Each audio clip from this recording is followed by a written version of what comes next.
teaches that everything in the universe happens according to the grand plan. But the stranger that arrived in Halcyon was an unplanned variable. From the moment he landed in Emerald Vale, his actions altered the course of history. The events on Tartarus brought about the end of the board's authority. But the board's mistakes would haunt the colony for decades to come. The damage they left behind would require the work of a generation to repair. Dr. Phineas Wells began reviving a handful of the Hope's colonists. Engineers, scientists, technicians, and intellectuals. They were among the brightest minds the Earth had ever sent out into the stars. The Hope scientists and engineers woke up in a colony descending headlong into total collapse.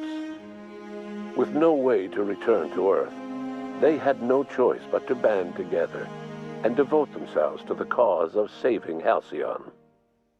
The people of Halcyon were nothing if not hardy. In the absence of the board's authority, many of the colony's settlements banded together with a single purpose in mind: survival. Life was especially hard in the years to come. Some towns dissolved by attrition and starvation, but most of them found a way to carry on.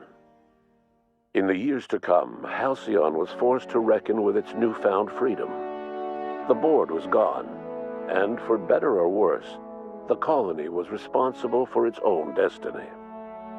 Sanjar's civil liberties and worker-centric policies were slow to catch on with the other corporations.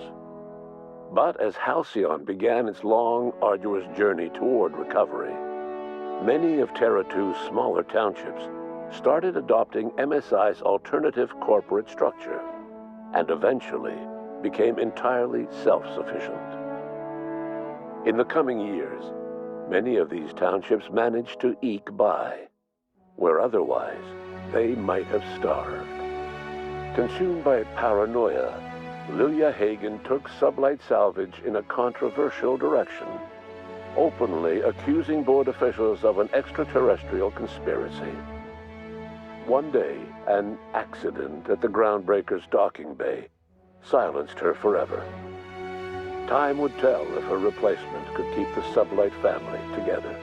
The collapse of Edgewater left its workers bereft of any purpose in life. Most of them made their way to Adelaide McDevitt's camp, hoping to ingratiate themselves into her favor. Adelaide accepted only a few to her community. The rest were turned away and likely died of starvation. Nevertheless, Adelaide's camp grew into a well-established town. Adelaide McDevitt refused to cooperate with the ongoing effort to save Halcyon from collapse. A sympathetic deserter stole a copy of her research and delivered it to the Hope's scientists. It is unclear how useful Adelaide's research was. An optimistic estimate suggests her work may have bought Halcyon another few years of survival. Adelaide would never know. She died that winter. Under the leadership of Junlei Tennyson, the Groundbreaker held firm against corporate influence. The ship's mechanical stability gave Junlei the time to educate a promising generation of engineers schooled in her family's traditions. The future of the Groundbreaker looks promising. The rediscovery of the Hope and the abandonment of the lifetime employment program forced Byzantium to come to terms with some uncomfortable realities about the state of Halcyon. While Byzantines were reluctant to surrender the luxuries they'd grown accustomed to, the board's diminished authority gave them little choice in the matter. Nearly everyone had to learn to make do with less. Some even had to get jobs. It was a dark time indeed. Even the Gorgon asteroid, though a distant enigma to most of Halcyon, felt the aftershocks of your actions. The abandoned research facility on Gorgon remained a place of chaos, a draw for smugglers looking for salvage, and ill-fated freelancers hoping for a payday. Minnie Ambrose never got what she wanted from the Gorgon asteroid. The secrets of the old Spacer's Choice project were forever outside of her reach. In time, she abandoned the family estate determined to seek her fortunes elsewhere in the colony.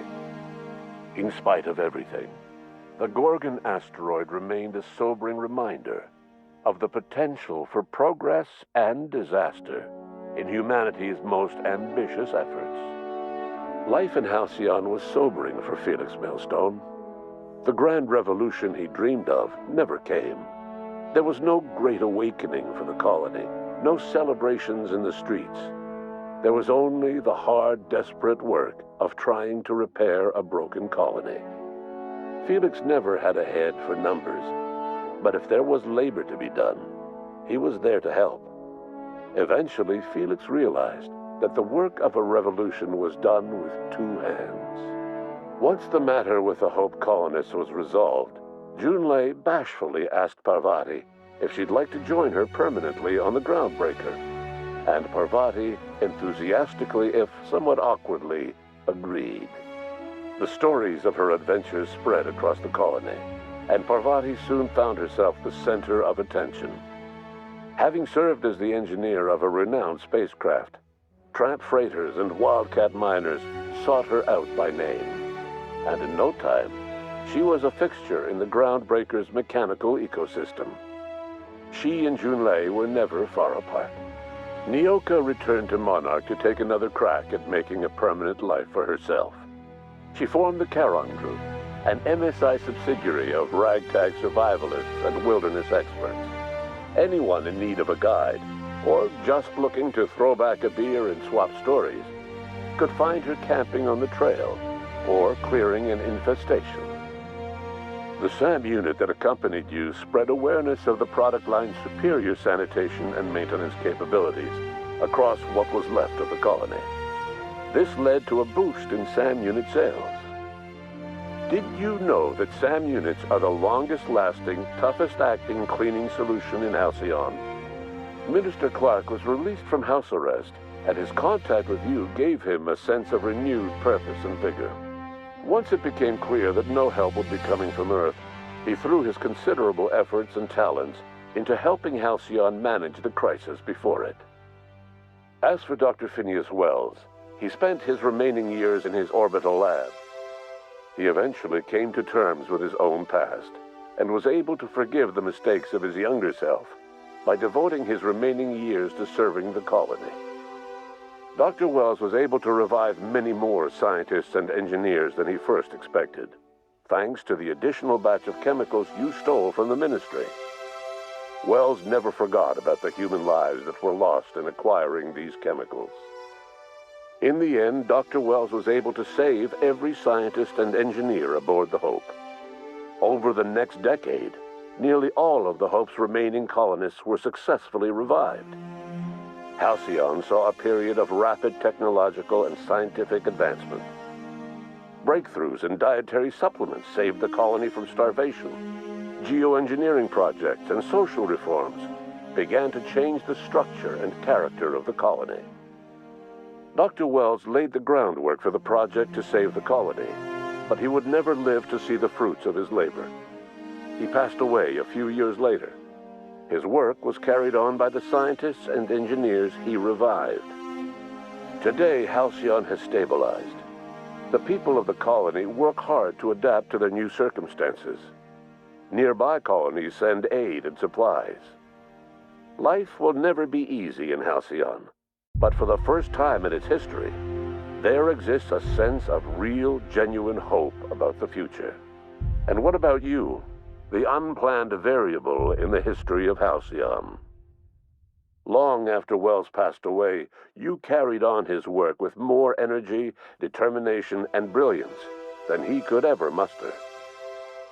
The years that followed were hard, but Halcyon survived by the efforts of the Hope's most promising colonists, the greatest of which was you. No one knows what's happened to Earth, and no one knows what the future has in store for Halcyon. All we know for certain is this: the name of the Unreliable and that of its intrepid captain will remain the subject of countless stories for years to come.